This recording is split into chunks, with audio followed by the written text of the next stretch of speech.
How's my volume, by the way? Is that okay? Is that working? All good? Okay. Great. Okay. So, let's just get present, centered, grounded. So if you just have your feet on the floor, take a breath, bring your attention to the present moment, to your body sensations, whatever thoughts, feelings, reactions. Just do a little inventory of your current body, mind, energy system. And just for the time that we're together, you can let go of anything you don't need, that's not relevant to this time. It'll be there when we finish and you pick it up again. And be open to the possibility that as we go through some of this material for love and money, that the more we can bring our own attention and our awareness to what's available for us, the shifts and changes in each moment, the more we can get from anything we put ourselves into. Right? So it's not so much uniquely that I'm going to do something from the front. I'm going to tell you a little story in a moment. But we do with what comes in from the world what suits our purposes. If you look at people's lives, you see that they take in this infinite complex thing that's going on, and we make out of it what suits our habitual meanings, intentions, outcomes. Sadly, for many of us, some of those aren't very helpful, right? So we're going to be looking at repatterning, releasing old programming, conditionings, and realigning yourself with your own intentions, your own wisdom, and your own desires, your deepest desires, your true desires in the world. So with that in mind, wiggle your fingers and toes, open your eyes.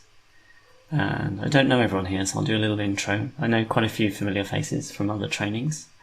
But first thing to say is welcome to Love and Money, to these 3 sessions. So there's going to be one today, one next Tuesday, and one the following Thursday, so a week today.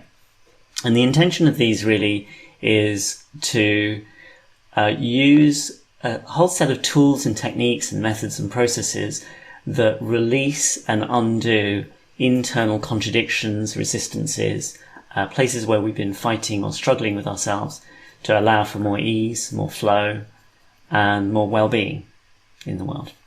Right. So my name is Anand Rao, and I am coming to you live from, just let other people in, from Buckinghamshire in the UK.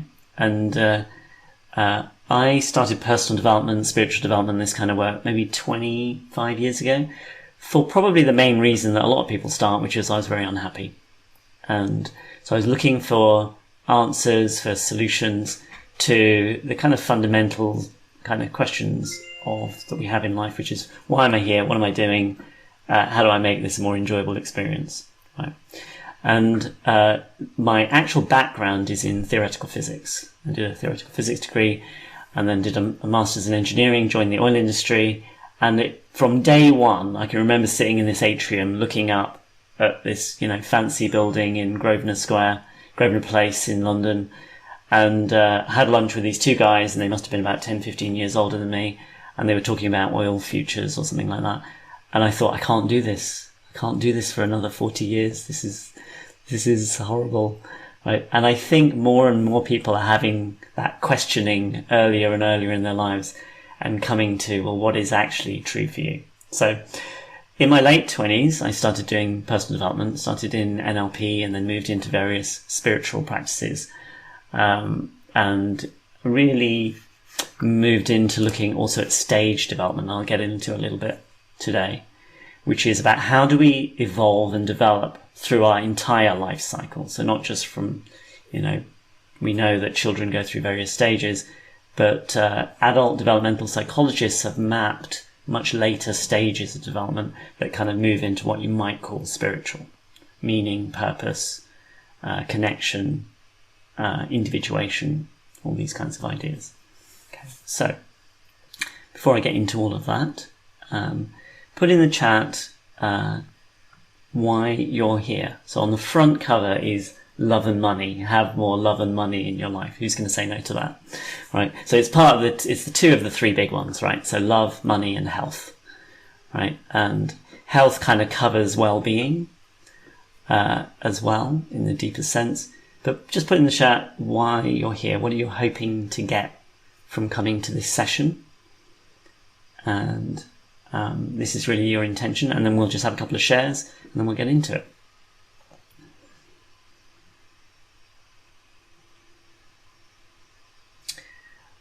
I would love another perspective. Gaining balance within myself. An internal shift.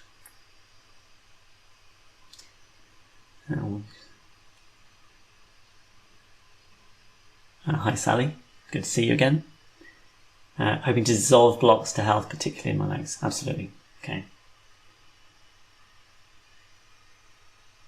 Further ideas? I wanted to toast another land. I used to train, so I do train now on a training program that coaches on how to build their online businesses. And so much of that isn't just about knowing what to do, but it's having the courage to take those actions in the world. Because when you're an employee, if you think about it, you're given what to do, right? Someone else comes along and they tell you, here's what we need. And 99% of the time, they want you to do it exactly how they asked you to do it. They basically don't want you to make mistakes. But if you're running your own business, and you're exploring the world, you've got to be prepared to try things. Maybe 2 out of 10 things work. And what gets in the way of people doing these kinds of actions? It's not thoughts, it's not beliefs, it's not actual things in the world, it's always a feeling. Right? Some feeling comes up and some narrative or story, and we decide, oh, I don't want to go in that direction. Right?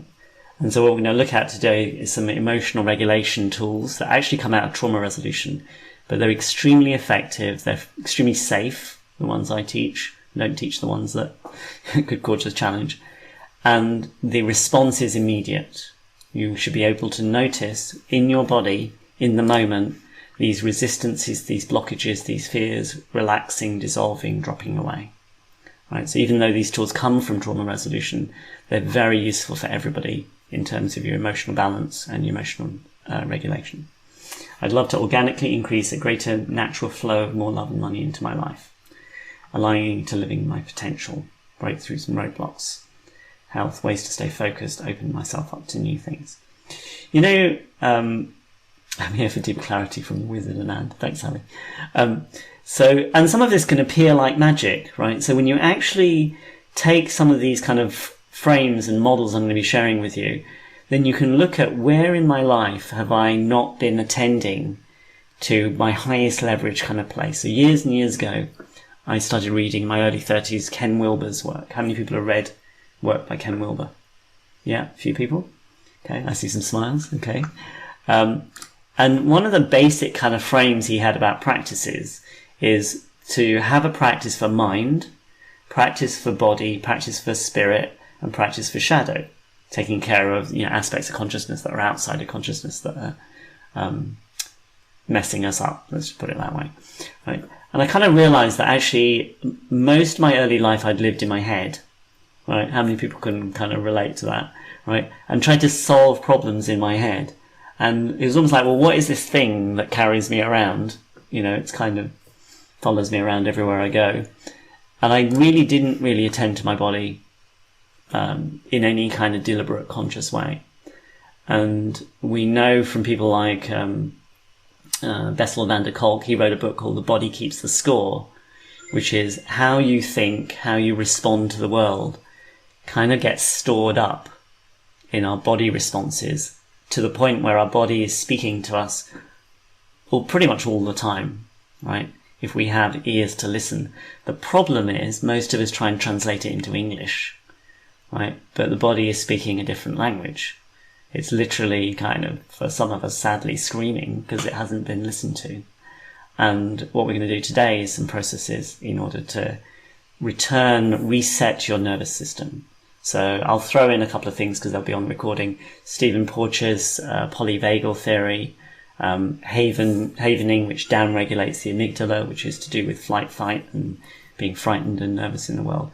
So when you start to understand these things, actually, a bit of daily practice over a relatively short period of time can increase what you might call your emotional fitness or your energetic fitness. So if you think of physical fitness is my heart rate goes up because I ran up a hill. How quickly does my resting heart rate come back to normal?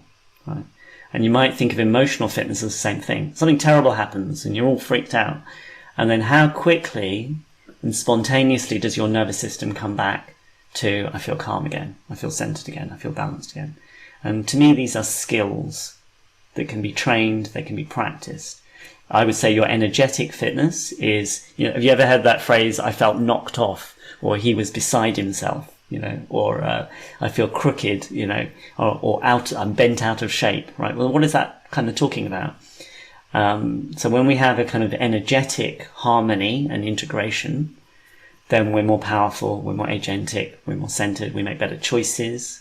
On a very practical level, blood comes back to our neocortex. So whenever we want to run away from things, blood leaves here and we make poorer decisions and choices. So this is all kind of connected together. I'm kind of throwing a few different models at you, but I'm going to put it all together in a minute. You just say hello to people who are arriving. And I would call spiritual fitness is the I am, which is that the one thing that hasn't changed your entire life is that you are. Right? It's 100% reliable. Right? So your body has changed, your thoughts have changed, your way of making meanings changed, your environment's changed, your relationships with others, people have come, people have gone. All these things have changed. You're chased in clothes. Hopefully no one here wears the same stuff they wore as a teenager, unless you're having a revival, of course. Right? Our choices, our tastes change, all these things change, but you're you, right? And that is beyond your description of yourself, even if your description of yourself has changed. But the sense that I am, you can rely on that your entire life. And every time you return to that, I would call that spiritual fitness. No one can take that away from you. It's 100% reliable. But you are you. Right? So, here's what I like about what I'm seeing so far on this, is that no one here has said, I want $100 million and a supermodel.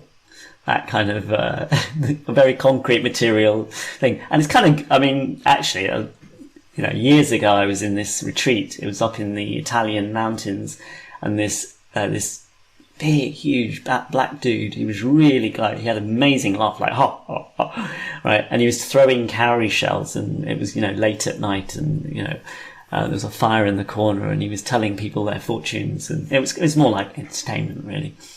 And telling people what they need to do. And almost everyone, he said, you need to meditate, or you need to do this advanced yoga practice.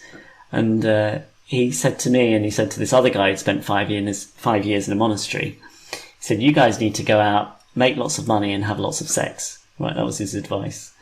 Right, because that will develop you spiritually. Right, so nothing wrong with that. But here's what I want to do with these programs, right? And we'll get into a couple of practices in a minute. Is that love and money, you might call them kind of child words. You learn when you're young. Now, not only do they have more syllables, but connection and abundance. So love goes to connection, right? Because if you think about love, what are we looking for? Connection. What kind of connection? It can be with other human beings, but it can also be in the morning when you go for a walk and you hear that bird, or you see that flower and you have that moment of connection, of intimacy. There's no noise between you and your experience. It can be a sip of a cappuccino in the morning. You just go, that's lovely, right? So connection is something a little bit kind of more general than love. And of course, love can be all the way in lots of different ways as well. And from money, if you consider abundance, you can be abundant in health, you can be abundant in joy, You can be abundant in freedom, in ease, in happiness. So there's that side of things as well. And if we move up a level again, in terms of kind of rarefication, then connection might move to something called resonance. So for the physicists amongst us, things that resonate are because they are similar in some way. So if you think about things like the law of attraction, they talk about being in resonance with your outcomes. And most people, when they think about the outcomes they want in the world, there's some kind of disharmony or discord between the thing that how they're being in the world and what they actually want. If you think about anything that you're actually able to do very easily, you're like making a cup of tea. There's no distance between you and being able to do that activity. Right? It's just, and this is about being one with it. And now we might get into what might be called more non-local ideas of, I can resonate with, especially these days, you guys are more like me or are interested, we're all interested in similar things. We resonate in that sense, even though we're scattered physically all over the world. Right? And from abundance, you might go to what might be called flow. Right?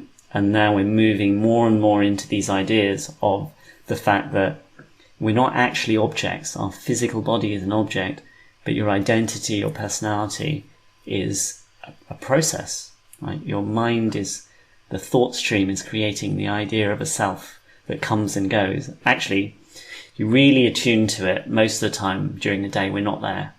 Right? When you're doing the ironing or making a cup of tea, in that moment you're not thinking about yourself. And then you come back to the idea of, I have a history and a background. And then it goes away again and comes back. And our mind connects those dots and says, yes, I was there all the time. Right? And this is the understanding from spiritual perspective that the ego is constructed. Our idea of ourself is just a very persistent habit. Right? And it begs the question, well then, what are we? As a mystery beyond that. Right? So if you go to resonance and flow, we're getting much more into kind of becoming in harmony with our life, with our world.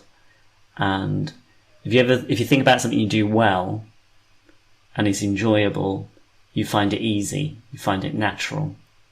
And especially if it's something that's got a little bit of a challenge, right? But you've got much more, practice and skill, you can get into flow states, right? And this is kind of one of the goals of the Taoists, the ancient Taoists, was that we become so much in harmony with the world that we less and less need to kind of fight it, resist it. How many people are kind of struggling, battling on through, I must conquer, I must overcome, right?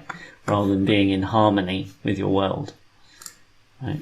And there are precise and elegant ways to get there. Right. So, let's see if there's anything else here. I can't put my video on. That's okay. Still people arriving. If you can put your video on, I'd love to see you. I know quite a few of the names here. Okay. But here's what I'd like to do first. Is when you think about this outcome that you're looking for, right, this intention that you've put into the chat, and we'll slow things down a little bit, right? And when you think about that outcome, it has a feeling associated with it, right? Even if you can't get to that feeling right now, you must have a sense of what that is, otherwise how would you know to put it in the chat? Right? So these words point to something. Right? So just, if you close your eyes for a moment,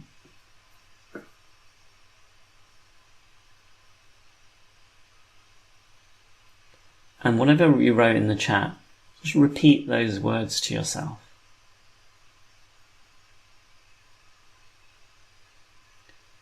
And notice what they point to.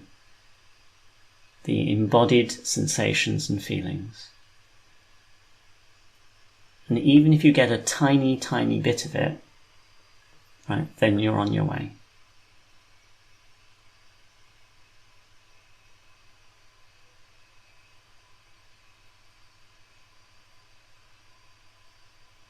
And now get a sense of whatever is in the way, of having that thing.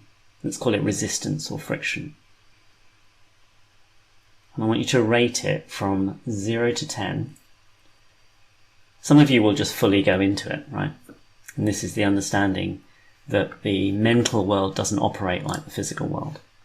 So in the physical world, we have to go linearly through time and through space. But in the mental world, we're not limited in that way.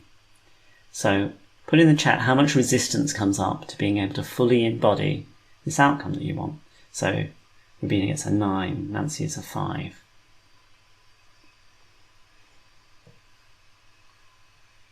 Laurie, 10, 8, 7, 8, 4.5, 6, 8, 6, 8. Okay. Now, 8. Now, just for this moment, take your attention away from the goal or the outcome and bring your attention to this feeling that's come up, one of resistance. And notice if you're blocking it, resisting it, annoyed that it's there, frightened. And can you just for this moment let this feeling be here?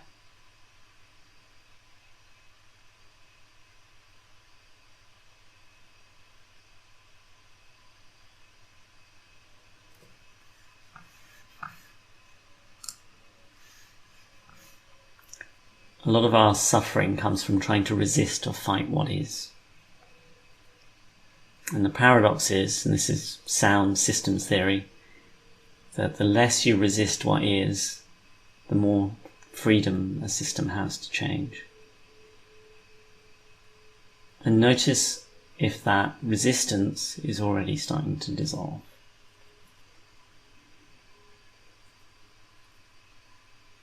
If you just attend to it. Don't fight it, don't resist it. If it doesn't change, notice what response you have to that. Can you just let it be here, just for this moment? And now get curious. What body sensations? Where do you feel it in your body? Is it a tightness or a relaxation, a warmth or a coolness?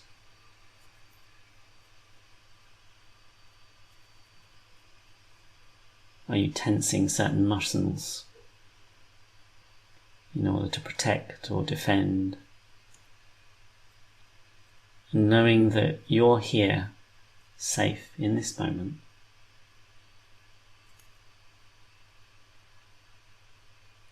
Just notice what happens.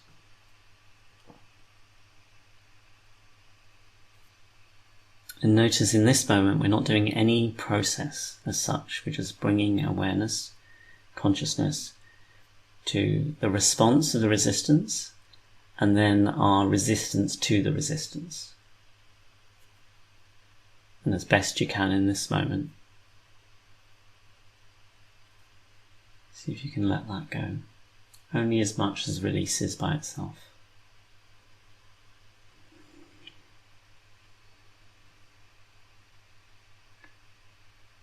Notice any mental chatter. It can't go, I'm not doing anything.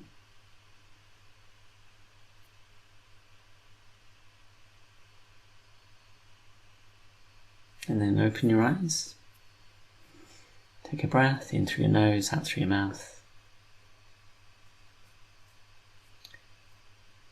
And we're not really expecting huge changes, but let's just see. Put in the chat whatever the number was to begin with, and then 2 or a slash, and then the new number. And you think about that reluctance and that resistance.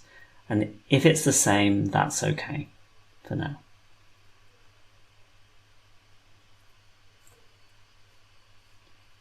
Yeah, so it can go up, and that's an interesting phenomenon, and I'll tell you about that in a second. 5 to a 3, 7, 4.5 to 0.5, 6 to a 7, 8 to a 4, 9 to an 8. The important point is it's moving. Oh, she meant it's much better. Pop it in again then. So 7, 8 to a 6. Okay. So we're going to do a round of tapping, which comes from EFT, 7 to a 3, and we'll see what happens. Okay, so just follow after me. So this method is called Emotional Freedom Techniques, and it's almost best just to explore, don't have too much background or theory, and just notice what happens, okay? So all we're going to do is we're going to tap on this fleshy bit of the hand here. How many people have heard of EFT, by the way? A few people, okay, all right. So tap on the side of the hand here, and even though, and you just say this to yourself in your own mind, even though I have this resistance, I don't like it, I don't want it to be there, and I love, honour and accept myself anyway.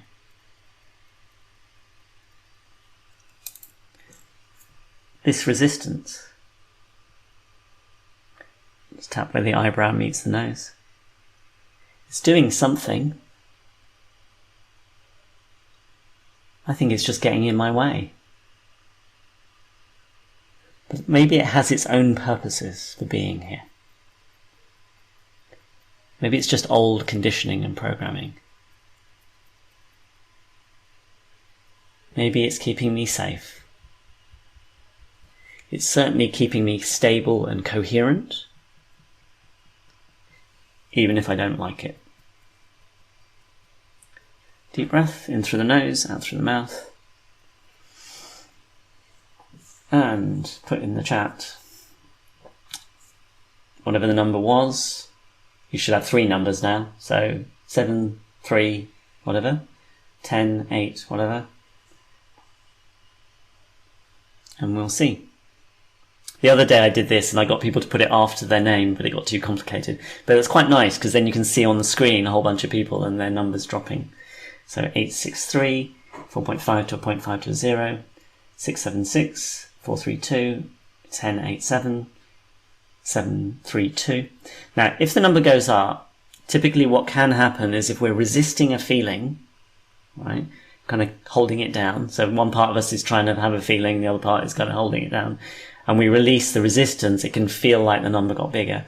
But what we're doing is we're moving from, most of the world lives in this pain-pleasure dichotomy, like away from pain and towards pleasure, right? And we're optimizing for something else, which is in dynamic systems, we're optimizing for flow.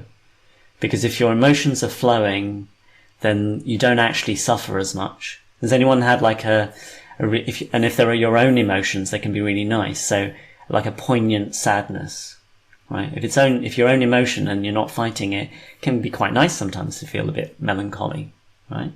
And it moves through, right? You actually move through different states and experiences more elegantly. Who here has had a moment of having their own anger, and without the judgment, it kind of feels nice, kind of feels powerful, right? I see a couple of smiles. Right. So we're moving more and more towards having your own emotions. We're not talking about becoming this flat kind of nondescript human, right? The more you can have your own emotions and the less you have an emotion about your emotion, right, then the more free-flowing your life force is and your energy. So one day, if you realize that all of the emotions you've ever had were generated by you, then you don't need to fight them, resist them, block them. There's a very interesting phenomena with people who are very anxious. With some people, because they're anxious and then they're anxious about the fact they can't do anything about their anxiety, so they get even more anxious, right? And this system kind of builds. So if you actually tell them to go, all right, in this moment, I know it sounds nuts, but I want you to get more anxious, all of a sudden the whole system doesn't work anymore. It doesn't fuel this positive feedback loop and their anxiety drops, right? So there are ways where we may not be trying the things in our life that we can do, right? How many people have tried the same old thing for years and it hasn't worked and we just keep doing them, right? Okay. So let's do one more and then I want to go through today. It's a bit of an intro today and kind of show you the kind of style of this, and hopefully you're finding it interesting, enjoyable, and getting some shifts. And so we'll do one more. which is a psychosensory method. I'm not teaching havening, but if you want to look it up, it's called havening, because somebody TM'd the word or put a copyright on it. What do they do? Okay, so tune into whatever feeling is there in terms of that resistance. Notice also metaphors that we use for your outcome, the thing you came here for today. Right? Does it feel closer? I mean, what does that even mean, right? Because it wasn't a certain distance. Does it feel fuller? Does it feel more possible? Right? All these kinds of things. We just keep checking in, right? Because what's happening is we're learning how to run our nervous systems according to our own intention and our own will. Right? It's a very magical act, actually. So that the way you know something is your own energy and that you're aligned and you're in harmony is that when you have an intention, all of you moves. Right? There's no internal resistance. So Gandhi says thought, speech and action all become kind of unified. Right? And so you can... almost everyone's had this. You know, have you had a day where it's like everything just works? Right? And things just kind of flow. Right? And this is intentional ways to get to these kinds of states. Right? By observing where in our life are we doing this kind of log jam inadvertently. Most of us didn't do it deliberately. That got set up with limited ways of thinking and feeling and contradictory actions, right? So I'm going to get to safety strategies today. And when I was very young, simultaneously I was trying to leave a situation, right? And actually, if you are people comfortable with the idea of kind of we have an energy body and energetics and things like that, right? You don't actually need any of that. I've got a theoretical science, physics background. I could explain it all with kind of much more kind of grounded terms, but these are models of reality. So simultaneously, when I was very young, I'd be frightened and terrified of people, situations, environments, and I would leave my body and kind of dissociate, right? But the other strategy I had to feel safe was to cling to somebody, right? To go and, try and be near someone who felt safe, right? And if half your energy is trying to kind of connect to somebody, especially if it was a parent figure that was potentially didn't feel safe, simultaneously they're meant to provide safety, but actually at moments they were terrifying. One part of you is trying to leave and the other part's trying to kind of grab hold of them. It creates a mess, quite frankly, because you've got these competing forces, right? And we're going to do something on that a little bit later. All right. So, it's amazing and beautiful to have a day of harmony. It was not normal for me. Truly loving it. And by the way, if you feel sleepy, get a little bit of water. You can even put your camera off, walk, like move your body a little bit, because these are energetic processes. You can call them neurological processes. And whenever we make a big shift in one of these things, what can happen is either if we've been using adrenaline to like stay, then our body can go, finally I can have a rest and, want to sleep. The other thing that can happen is that our body is taking new input. It wants to repattern, reprogram. So when we're sleeping, we go into what's called delta brainwave states. So very slow brainwave states. And that's why we need deep sleep for regeneration. And the process we're about to do, havening, can be measured. It triggers delta brainwave states in the brain, triggers serotonin release. It does a whole bunch of things, right? And we don't need any of that. Because what we're doing today is looking at our subjective experience. You can test for yourself that if in a few minutes you can go from a 7 to a 3 to a 2, a 5 to a 3 to a 2, our brain might come in and go, yes, but it won't count. But treat it like learning anything else. It's a skill. You're learning neurologically to build the pathway from stress to ease, to freedom, right? And if you practice, you get good at it. It's fitness, right? So neurological fitness, you might call it. All right. So tune in to whatever resistance is left to the outcome that you came here, that you wrote into the chat for today. And put your arms on the opposite shoulders like this. And then very gently and slowly slide down the outside of your arms, just feeling that. And 2, we'll do 10. And 3. Deep breath in through the nose, out through the mouth. And 4. and 5 and 6 and 7 and 8. Don't hold on anywhere. 9 and smoothly and gently last time, and 10. Deep breath in through the nose, out through the mouth.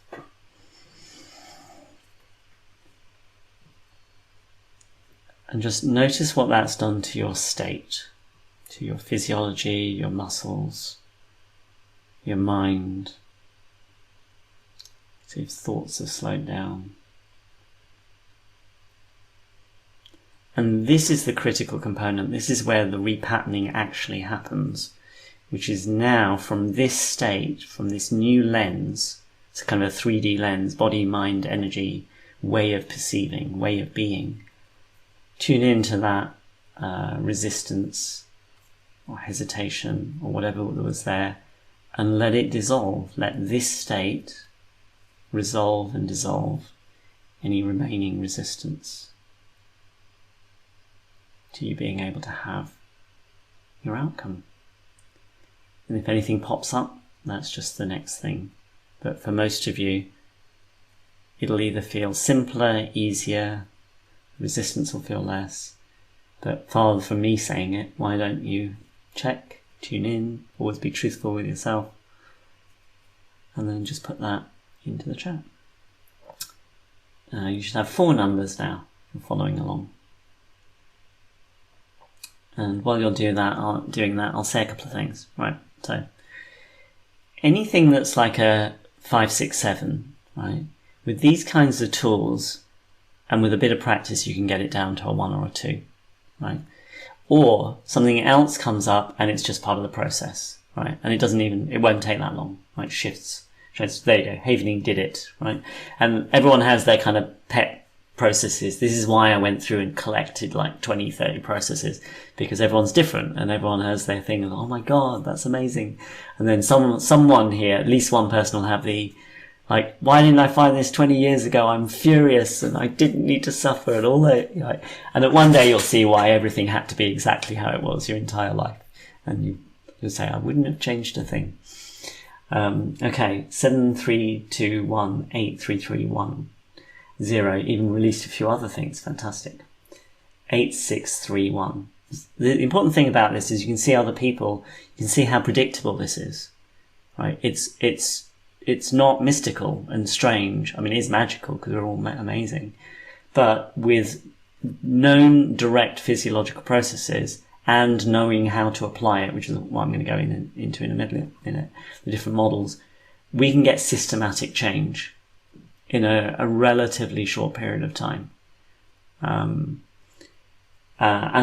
this is not just here. So I teach 2 classes. One of them is about 30 of these coaches who want to develop their own online businesses.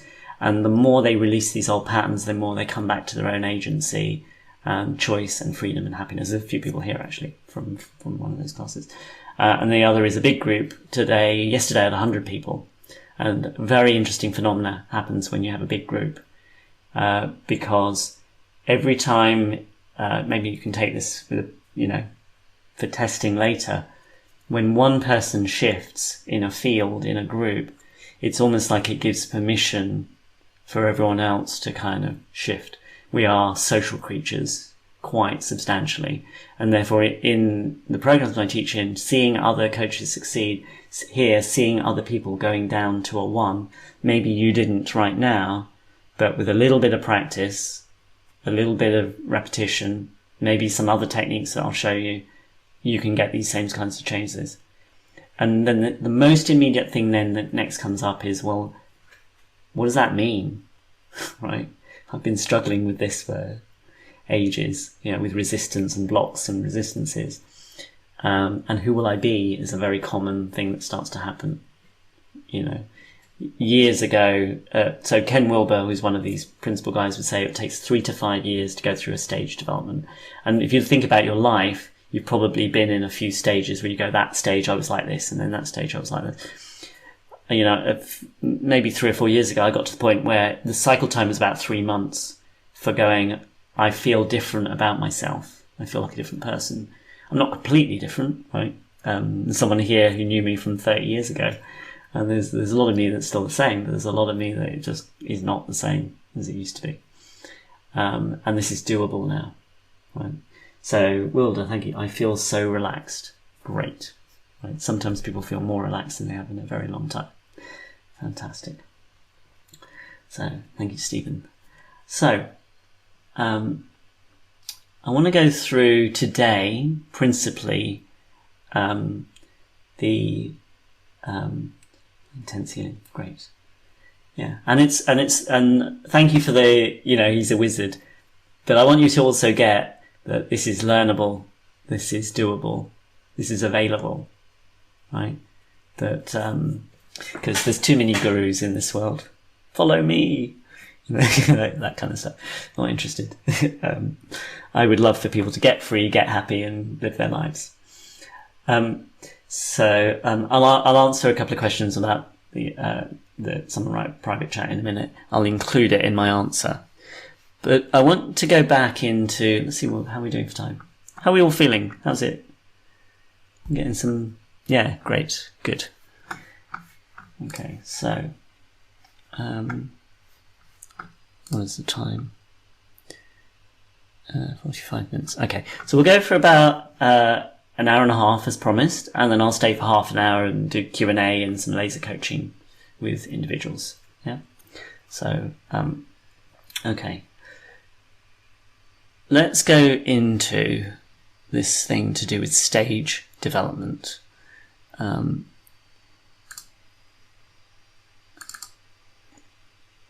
Okay, so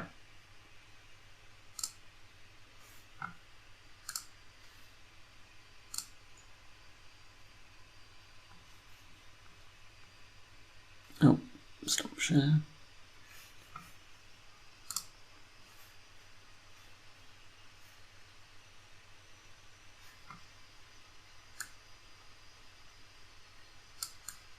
Oh no, it is right. Okay. Right. So one of the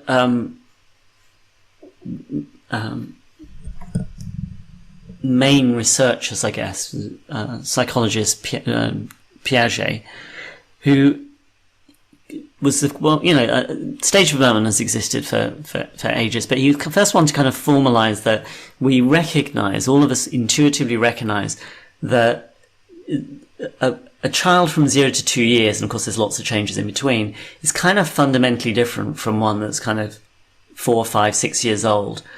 As we get older, we're able to manipulate objects much more, and as we get even older than that, we're able to manipulate concepts. So we turn concepts into objects, and then we can play with them, right?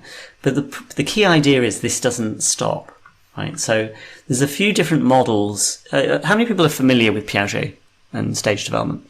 Or how many people have got children or have been a child? Hopefully everyone. We've got no drop-ins that came in their 40s. Right, so Robert Keegan did it a slightly different way, and he structured it, and he basically said every time you can step back and see what you were previously lost in, that is a stage development. It's very structural, right?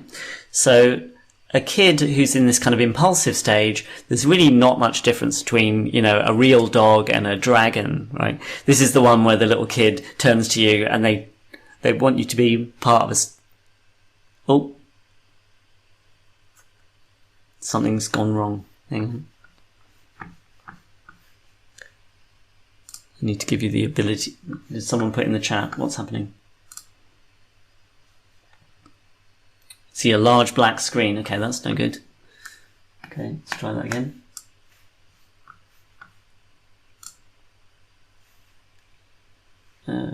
Desktop 5. Share. How's that? Good? Fantastic. Let me just give you... There we go. Okay. Alright.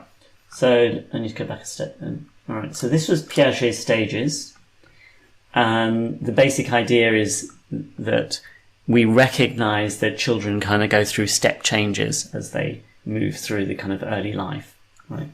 And Robert Keegan did this slightly differently, which is he basically said that, I'm just going to move this picture over here.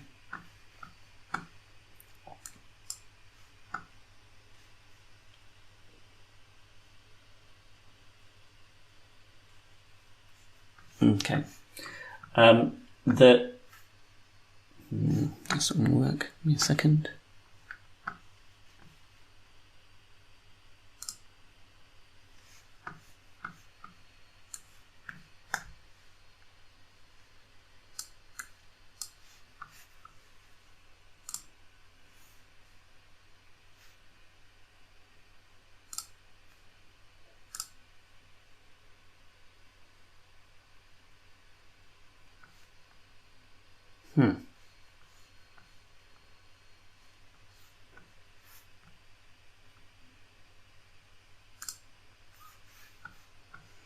Complexities of having too many screens.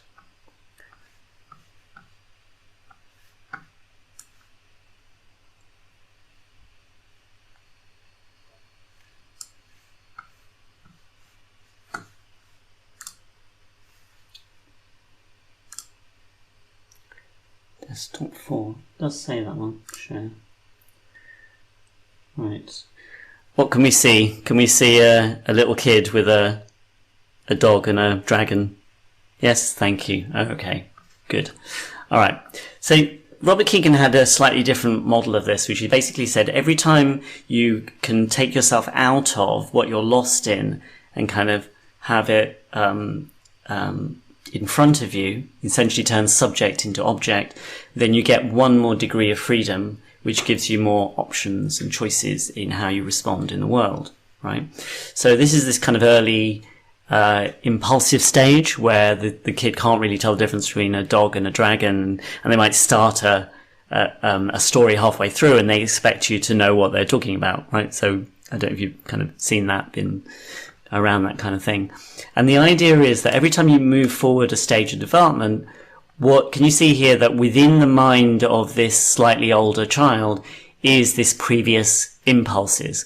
So rather than being their impulses, right, this slightly older child has their impulses, right? So they have a little bit more agency, a little bit more control over their what's happening within them, right? So we can continue, and now this kind of teenage, they now have their needs and preferences. They are not subject to, they're not only their needs and preferences.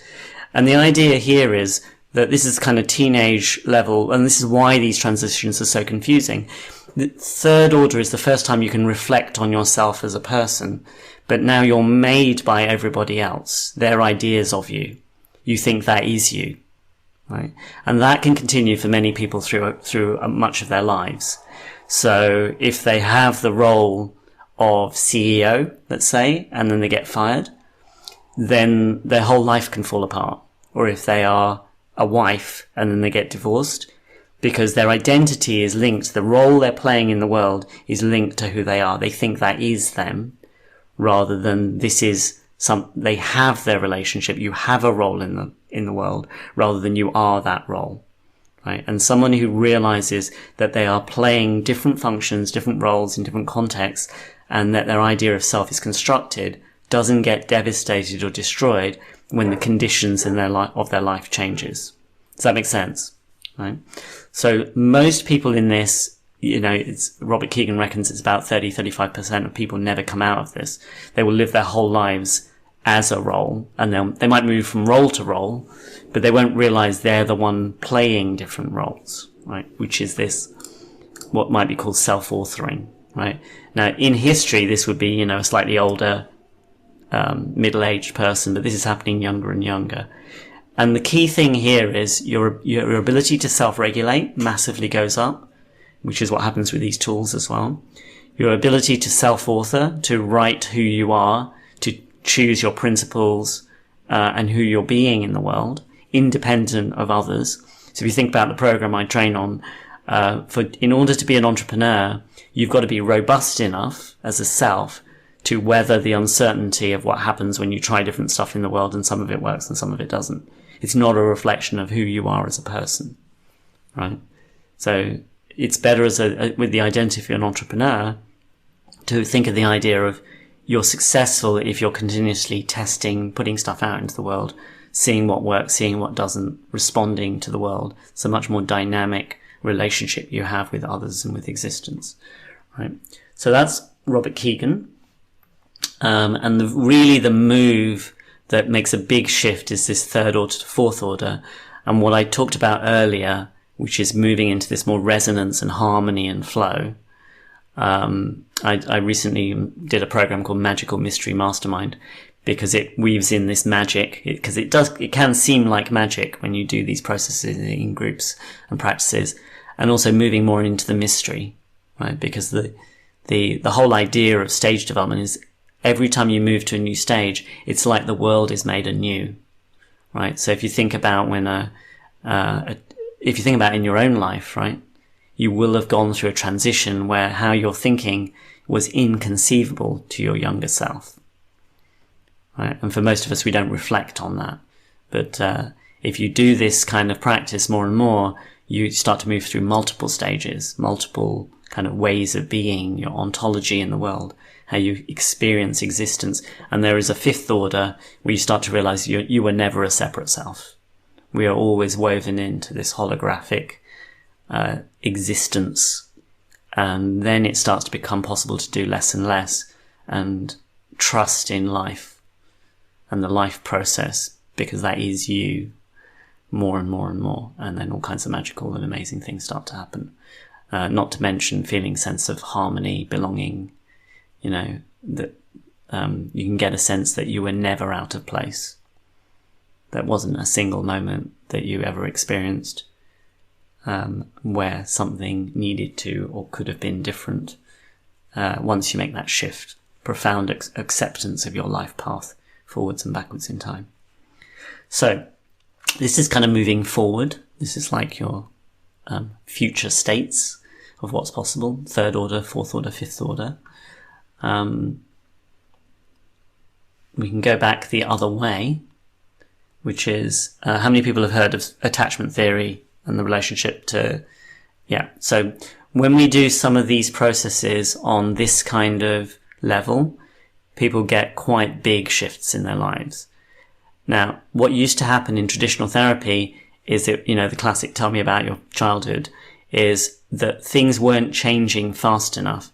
And so what ended up happening was they were literally practicing being the therapy, right? The person who there was something wrong with. Because whatever you're doing, you're practicing.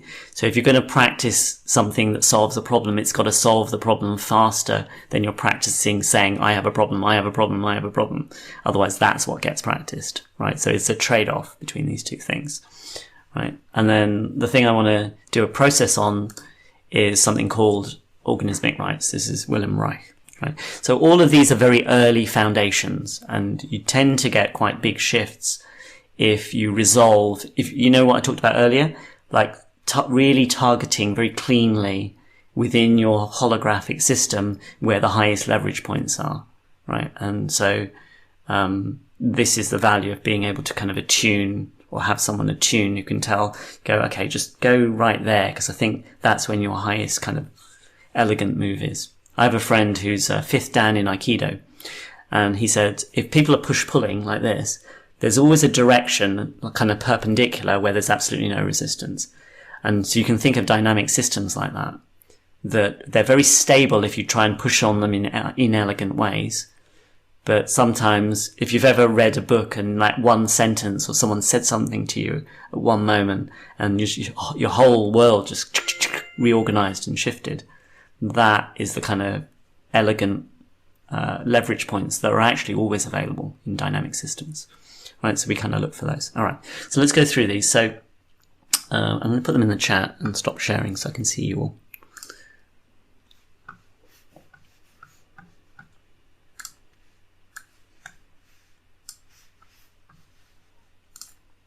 So every organism, every child is born with these rights, or should be.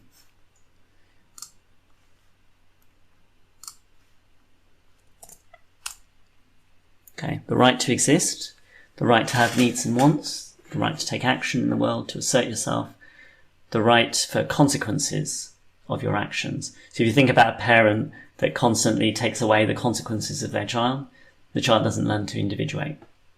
They can't separate, they can't learn that their consequences, actions have consequences. It's the parent who always bails the child out when they get into debt, right? And, you know, at some point the loving parent has to say, well, I'm sorry you got yourself into credit card debt. You're going to have to get a job and find your way out of it. And at that point, the right to their own consequences might help them to come out of it if they don't have a temper tantrum, right, and a hissy fit, right? The right to, and then the right to love and be loved. If you really kind of get these foundations in place, a lot of other relationship challenges tend to kind of sort themselves out. What most people call love might be called trauma bonding or attachment, enmeshment, unfortunately, right?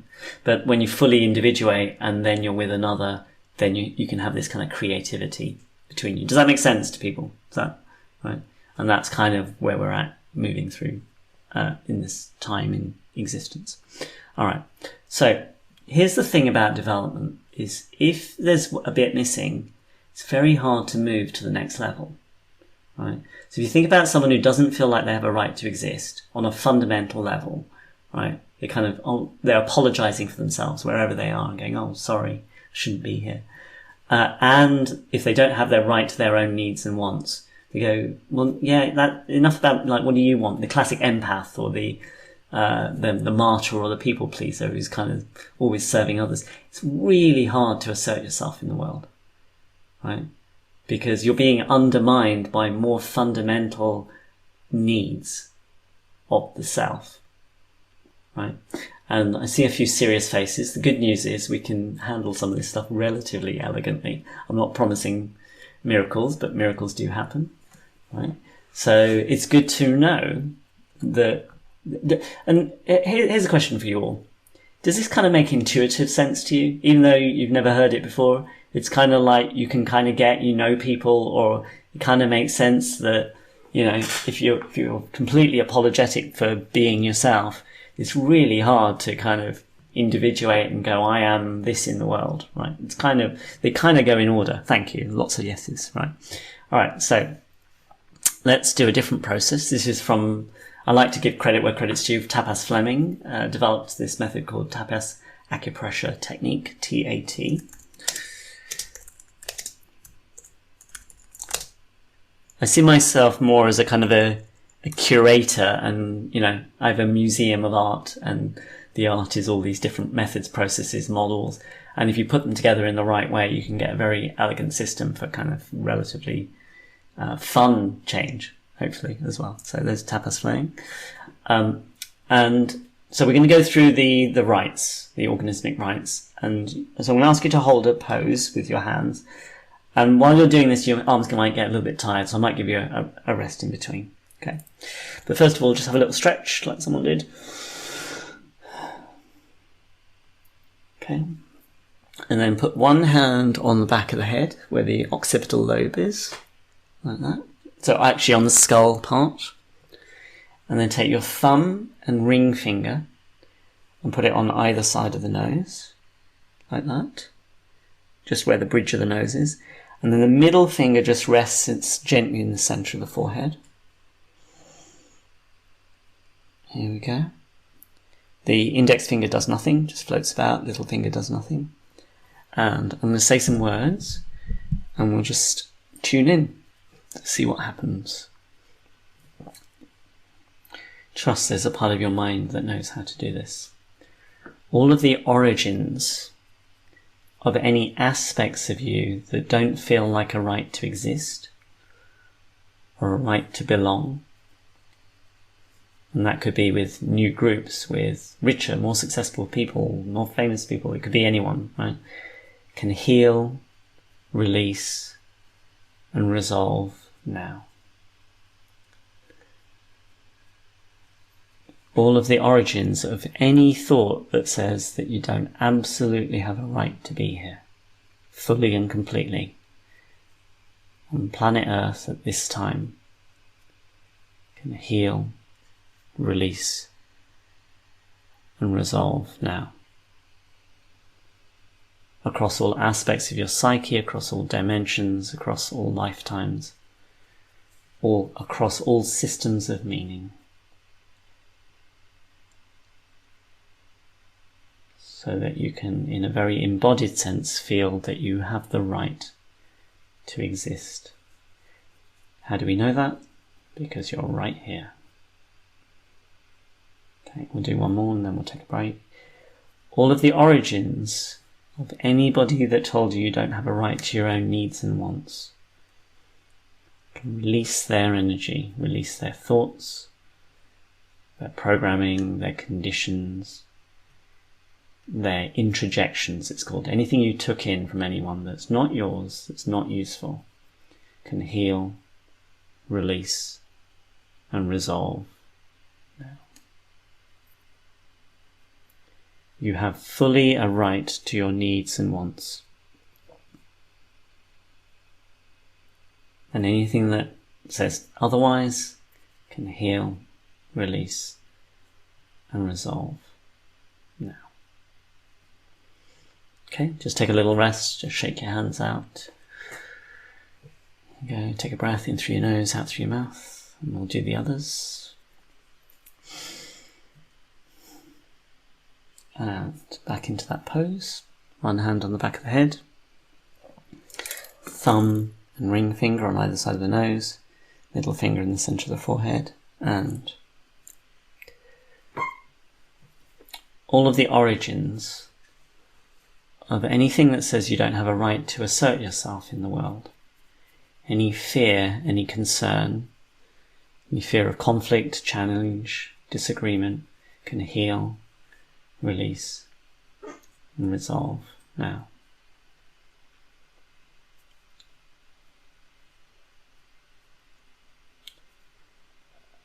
You have a right to assert yourself in the world in a very ordinary way. When nothing else inside you gets in the way, it's just you saying stuff that you believe to be right, to be true, that is backed up by your right to exist and the right to your needs and wants. You have the right to assert yourself, which just means speak and say your truth.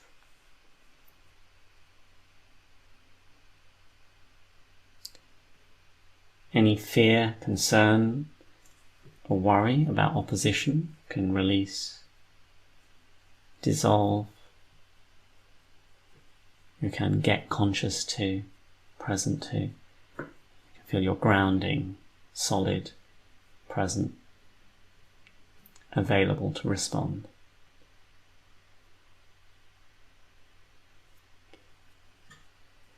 And all of the origins of anything that says you don't have a right to individuate yourself. Separating yourself and being independent does not mean losing connection. You can be individuated and be connected in more fluid, healthy, and more mature and integrated ways.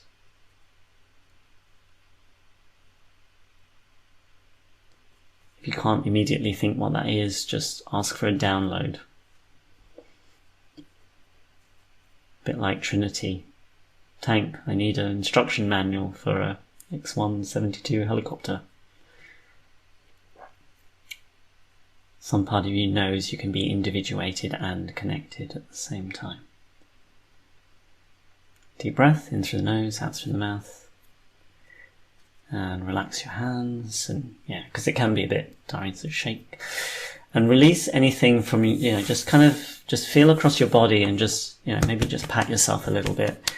And just let whatever's moving shift and change. And then we'll do the last one, which is the right to love and be loved. Okay, so last one, hand on the back of the head, and then we'll take a little break. Thumb and ring finger on either side of the nose. Put middle finger in the centre of the forehead. And all of the origins of anyone who said that you don't have a right to love and be loved can heal, release. Especially any meanings you made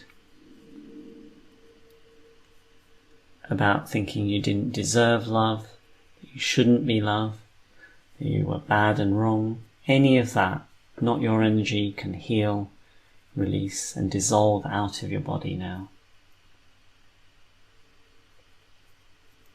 When we don't fight and resist these things, they tend to drain away. We basically stop taking them seriously, and they stop animating our body. You have a right to love and be loved from the fullness of your being. Anything in your energy, or your energy field, or your aura that has been getting in the way of that, or stopping that, from this lifetime or others, can heal, release, resolve, dissolve, and fall away now, leaving you in a field of loving presence. When you understand where that's generated from, it's literally being generated from your core, the core of who you are. Deep breath in through the nose, out through the mouth. And relax your hands.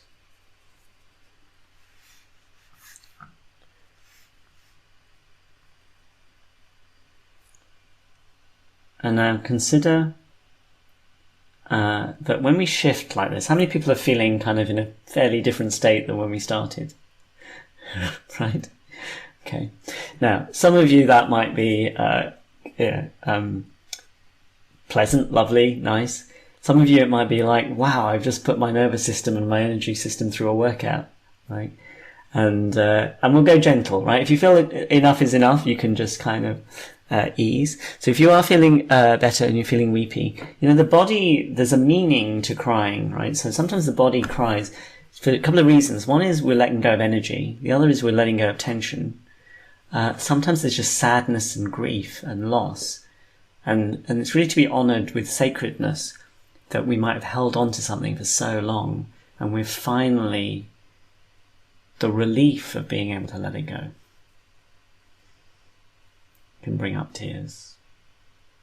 In the Kübler-Ross cycle, the stages of grief, the final stage is acceptance. And we move through lots of different feelings and emotions, anger, denial, bargaining, etc., etc. But when we arrive at a place of acceptance, then there is a sense of well-being. And that might take, 24 hours, 48 hours. These processes we've started will continue over the next 2 or 3 days, I'm guessing. Drink lots of water, do some gentle exercise if that feels good to you. Emotions may come up, so don't bark at anyone for 24 to 48 hours. Just attend to your emotions. And just put into the chat how you're feeling right now. Just a word or two to describe your state.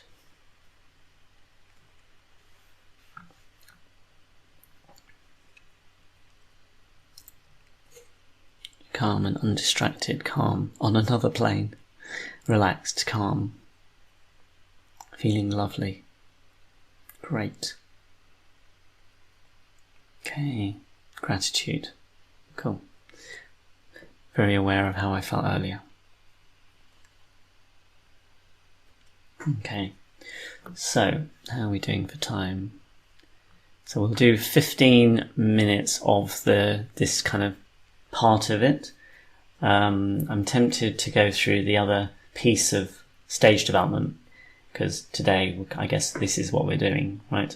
We're filling in some gaps of where our energy has got bound up by stages of development that we moved through that we didn't quite resolve. And so it's freeing up energy. So if you guys come on next Tuesday, next Thursday, there's free sessions as well, then you should feel like you've collected so much more of your energy. And we'll do a bit more about recollecting and reclaiming your energy on those days. Let's take a minute, put your camera off, have a good shake around and get a glass of water. We'll just take a minute because I want to get into this piece on spiral dynamics. And we'll wrap by past, and then I'll stay for half an hour and do Q&A and laser coaching.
Okay, welcome back.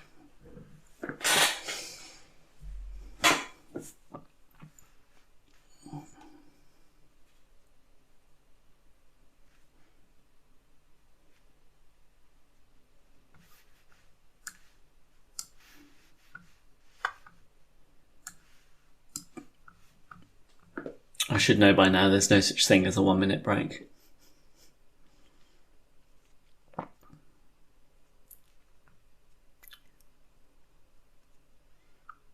Okay, welcome back. Hello.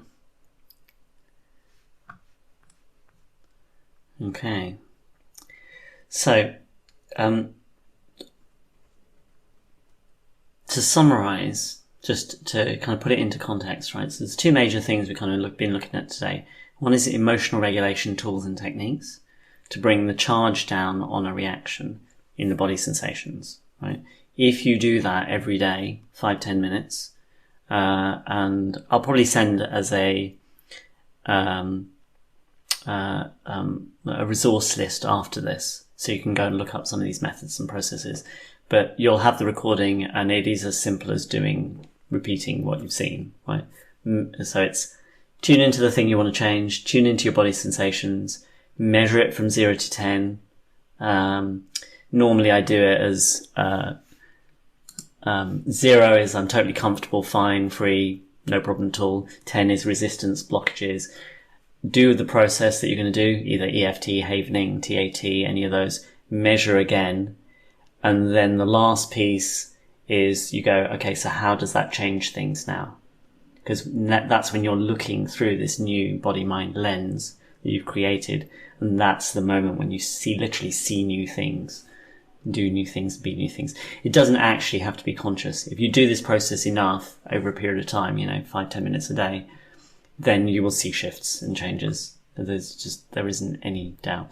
And the reason it works, if any of you have a kind of systems theory kind of understanding of things, is that we have what might be called attractors or stuck energetics that we kind of circle around, right? And the minute you dissolve one of those, the rest of the system has to reorganize around more flow, ease, grace, etc.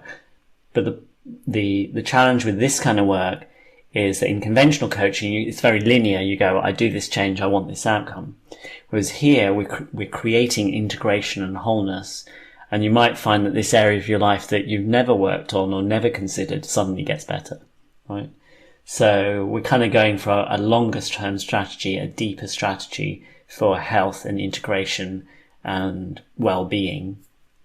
and then everything else is a bonus, right? So let's do a little piece on spiral dynamics. So that can be in the recording for you guys if you want to review. Share. And can you see that okay? All good? Yep. Let's switch this off.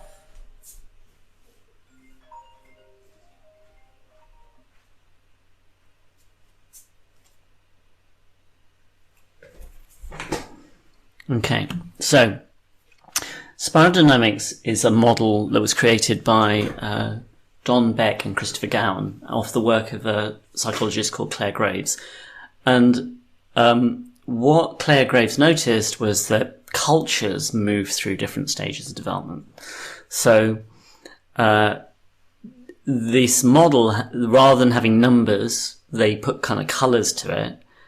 And the idea here is that how we move through in our own individual development as a human being sort of mirrors history, the entire human history, and also where we're going as a species into the future, right? So it's saying that each individual kind of comes into the world and then mirrors all of history up to where they've arrived at. And if you keep going in terms of your development, you go beyond where the masses have got to at this moment in time. Right. So the idea is that 100,000 years ago, the basic question was, am I safe? How do I get myself safe? And that kind of survival level, safety, is kind of mirrors when it's not a perfect model, but kind of 0 to 1.5 years old, right? So what you care about is security, shelter, warmth, food, those kind of basic, Maslow lowest level needs, right? So that's 100,000 years ago. Then 50,000 years ago, ethnic tribes. Who do I trust? This is, you're learning at a young age, who are my friends, my kinship groups? Who can I trust? Who can I play with? Who can I share my toys with? Right? That kind of level, right? Then, notice how the years are getting closer together. So it was 100,000, 50,000, 10,000 years ago. Now we're into kind of power. Who's in charge? Rules, dominance. A lot of social politics starts to occur with children in these kinds of ages. They're trying to establish their kind of pecking order, all these kinds of things. And actually 20% of adults sadly never get out of this, right? I shouldn't use this joke, but some even become presidents. See who laughed. Okay. Sadly, right. So now we're moving into the more kind of the masses, and 5,000 years ago, democracies, the ability to create rule structures that allowed human beings to be in vast, much, much bigger numbers. So up until then, Dunbar's number for tribes, 150 people or so would get together as a tribe, and then a new tribe would form. But with the emergence of kind of rules, hierarchy, democracies, thousands and thousands of people could now live together, right? And the question here is what is right, what is true. This is the world of organized religion, right? There's right, wrong, good, bad. It's kind of black and white, right? And 40% of adults are kind of at this level. And you might think of this as kind of being an employee, being a good employee is following the rules, right? Obviously, some companies don't work like that anymore, but in kind of very traditional companies, or maybe 20, 30 years ago. So we move into, notice how, the timing has gone from thousands of years to about 300 years ago. Something happened, and the Enlightenment, the Western Enlightenment took off, and technology and things have really kind of zipped forwards. And so 30% of adults in this kind of strategic thinking, which starts in the earliest sense in teenagers, right? So it's a very rational, scientific kind of worldview. How do I succeed? How do I achieve? So most of what you see in personal development, it's if it was love and money at this level, it would be, how do I get success? How do I achieve and get these things and own them? And I'm going to do better than others. It's a competitive kind of ladder climbing. I would call it insanity, but anyway, it's a necessary stage, right? So you can't skip these stages. If you go off and live in a hippie commune, that's all very well. or if you join Greenpeace and you believe in, the connectedness of the world, you can't deny progress in technology. And you see companies now, why not use progress in technology for the purpose of loftier goals, like how do we save this planet? How do we create harmony and a sustainable future for the next generations, right? It's kind of weird. I don't have children myself, and yet now that I've started mentoring others, the most moving work I do is when you take someone who's in that kind of very early stage of moving into their life, and there's a movement into finding out who they are, who they want to be, not living like robots. And inevitably it moves into how can I serve others? How can I serve humanity? How can I do something meaningful? So that's where just for now, we're going to do a little meditation up to there. We might go further. But emerging in the kind of 1960s in a really big way was this sense of the human planet, the blue marble, right? Spaceship Earth, right? Which is how can we all get along, right? Equality, connectedness. You might think of spiritual circles and communities that try and break away and create connected value communities, right? Now, there's something interesting about this because often these people, every level until now, doesn't like the other ones, right? So it's a bit like the smoker becomes the ardent anti-smoker before they become a non-smoker, right? And what Clare Graves noticed in his research, and you see this is kind of 10% of adults, it might be a bit more now, is that there's this big leap to what's called integral. And there's a sudden realization that this human journey has been going on for a few 100,000 years, at least 100,000 years, and that everyone has a right to be where they're at, right? This is not a hierarchy of status or anything like that. Just knowing that people develop through stages and they need different things at different stages, right? That if you can get people healthy at the level they're at, they will naturally evolve, right? And the other thing about stages is when you get to new stages, you can have new problems that you couldn't have before, right? Ask any child who's grown up to become an adult and they have new problems that they probably didn't have when they were a child, if they were lucky enough to grow up in a stable environment. And then it goes beyond, it carries on, right? There's other levels beyond that. And so each of these stages, you might think of it as getting from up to a functional member of society and then tipping into this self-authoring, how do I be an agent in the world? And then why are you doing that, right? For others, for this connected humanity and for all of consciousness. And if you're a Buddhist, all sentient beings is kind of where it goes. And this is recognition at Teal, which is that you've been on this journey, humans have been on this journey, and Teal isn't really another stage. It's like zooming out of the page and seeing all of this for the first time. And by the way, spiral dynamics has been tested, 50 years, 50,000 people in 50 different countries. It's pretty stable developmental research.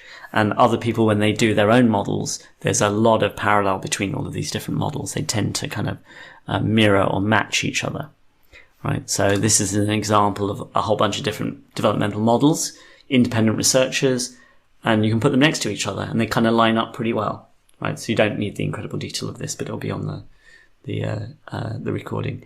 And if you look at Terry O'Fallon is one of the people I know, I follow. And beyond this kind of Teal or strategist, you start to move into what might be called transpersonal levels. So the recognition, waking up, the realization that we're constructing our universe. Who is the master who makes the grass green? Starting to get this idea, this sense of, a lot of people say, it wasn't from me, it came through me. These transpersonal levels, all the way through to I am consciousness, people start to say weird things, I am universe, I am God, through to illumined mind, which is essentially everything takes on this kind of luminosity because the world is alive and awake. And it's kind of is, if you think about it from a very basic sense, your nervous system and your consciousness is making this experience you're having moment to moment. And that is what people describe as being asleep, is not realizing that recognizing this experience you're having is being constructed by you moment to moment, and then you're living in it, thinking it's, most of us thinking it's real. I include myself in that. I have my more awake days and less awake days, right? And then into, I can tell you about Violet Metamind. This is where the connectedness across space and time is so solid that you can tune into other people immediately and directly, and you're no longer going through your senses. This is also described in the Yoga Sutras in Dhyana and Dharana, which is the states before Samadhi, in that system. So a lot of these systems you can kind of put together and they kind of make sense together. All right. So let's just do a little meditation on... I'm sure I hadn't done that. Let's have a look.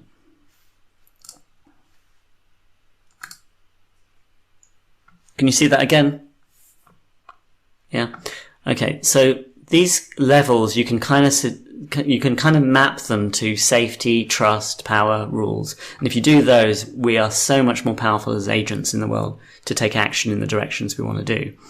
Right. And you can, if you know a little bit about the chakra system, base chakra, second chakra, third chakra, broadly speaking, right? These aren't perfect models. You know, models are models, right? None of them are true as such, but they can be useful. Right, so I shall put those into the chat first.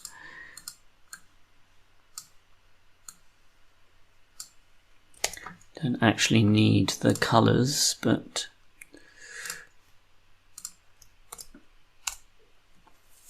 I'm also going to introduce the idea of polarities, because most of us don't realise we're constructing our world through opposites, and then we're preferring one side and not the other. But you can't have up without down, you can't have good without bad, you can't have warm without cold. You know, our nervous systems are trained to recognise contrast and difference. And so if we've split our world into them and us, then we're going to be at war. That's sadly where a lot of tribal political systems are in the world, as we're seeing. When people get scared, they tend to move down these levels into more, I need to protect my own, own self, own world.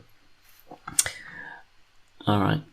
So people have to go, feel free, and it'll be on the recording, this meditation, and that will be the close for this piece. Okay.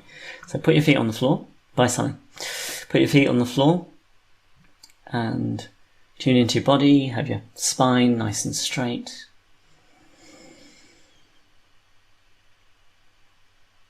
And then think about safety. And when I say that word, just tune into your body sensations. What's happening in your body.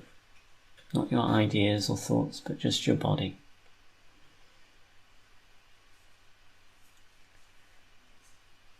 And then tune in and what happens when I say the words unsafety or lack of safety. And notice what changes at a body sensation level.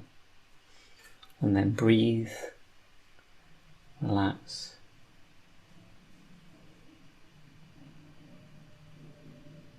And notice that both of those are just experiences. And now move back to safety.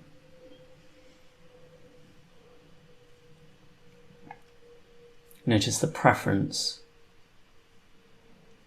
for safety versus a lack of safety. And then move back to the experience of a lack of safety or unsafety. Notice that you're the one with these words bringing it forward.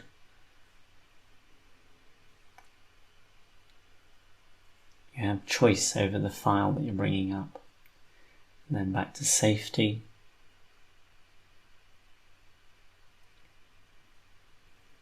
And then back to a lack of safety. And if you relax, what you might start to find is that there's a sense of something that transcends both safety and a lack of safety. That you are here, present. And therefore the narrative and the story of a lack of safety in this moment is not true because you're sitting there on that chair having experiences, which is all that's ever happened, really.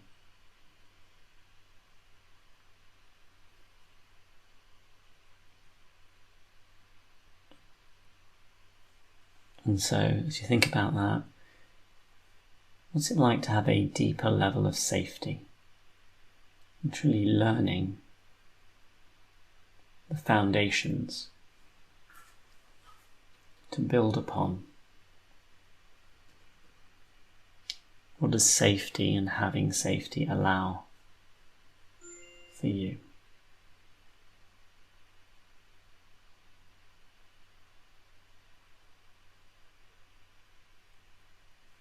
And now think about trust.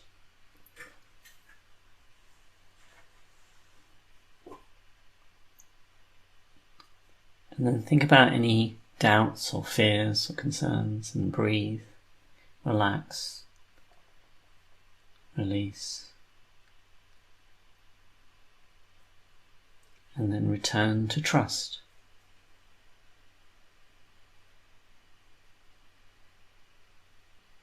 If you really tune in, you can trust your intuition to know what's safe and what's not safe. As you get familiar with these distinctions, you're literally learning how to navigate the world in ever more skillful and elegant ways.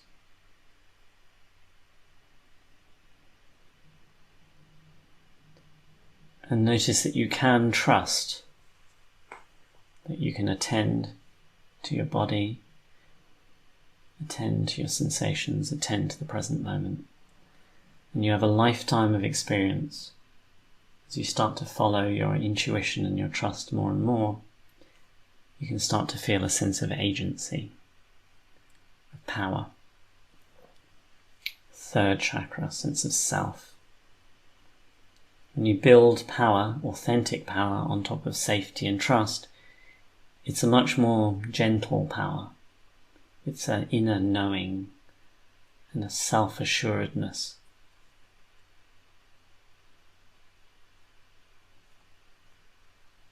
And if anything is getting in the way of that, breathe, relax, release. And let your own authentic power be here.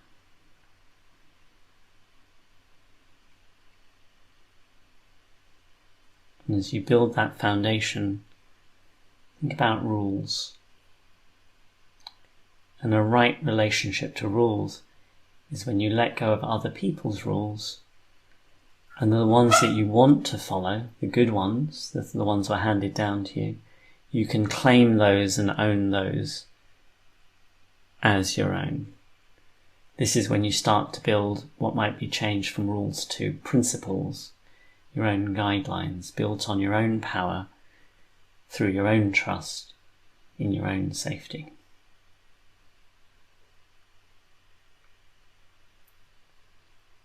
This gives you a self from which to navigate, to decide how you're going to choose to act. If someone in the world tries to move you away from your centre, don't have to fight with them, don't have to resist them, just no thank you. You do you, I'll do me.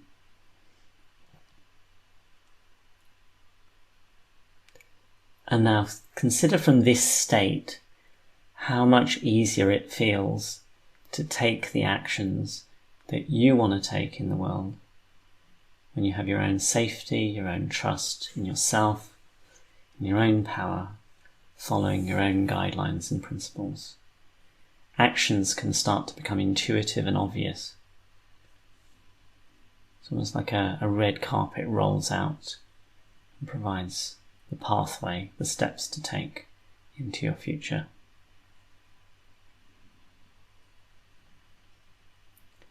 And because we're here, most of us want success and achievement in the world, not just for ourselves, but for our loved ones, for our communities, for people we love, people we share our lives with, people we serve. and for everyone that we come into contact with and impact during the course of our lives.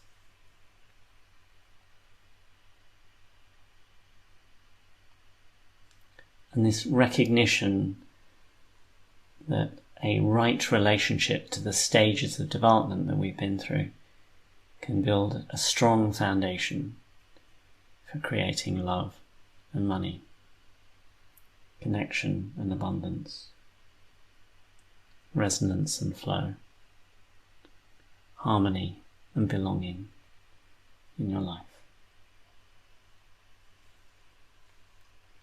And with that in mind, gently open your eyes, wiggle your fingers and toes, get a sense of whatever you're feeling, sacredness, gratitude, peace, acceptance, for the fact that you have a nervous system, a neurology, a consciousness, and the desire to explore these things and to evolve yourself in these ways. Okay. Thank you, guys. There will be a replay. And here's what we'll do. Right. For anyone who wants to stay, we will have a 5-minute break. And then I'll stay for half an hour. And if you have to dash off, put your hand up first, and we'll do a bit of Q&A and laser coaching. But this ends this piece of the Love and Money free session number 1 of 3. And if you have to dash off, I'll see you guys soon. But let's take a 5-minute break, and I'll see you back in 5 minutes.